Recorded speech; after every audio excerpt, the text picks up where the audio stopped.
Þetta er verkefni 12 í Word á blaðsíðu C14. Ég ætla að fara í lið númer 9 og kalla fram mynda- og töfluyfirlit.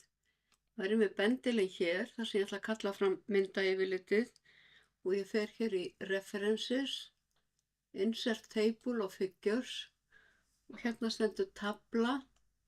Ég ætla að velja mynd og ég ætla að velja útlitið Distinctive hérna og ég ætla ekki að hafa blaðsíðunúmer á eftir textanu þannig að ég tek hakið af hérna og OK og það er bara ein mynd og töfluyfirlitið þá smelli ég hér í entermerki fyrir neðan fyrirsögnina og ég fer hér aftur í Table og Figures og fæ ég hérna upp tafla og ég fæ upp Distinctive þannig ég þarf ekki að breyta því en ég þarf að taka hakið af Show Page Number og OK.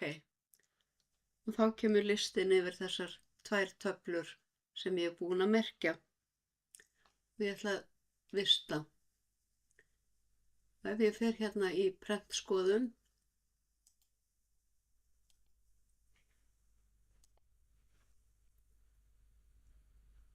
þá lítur þetta svona út.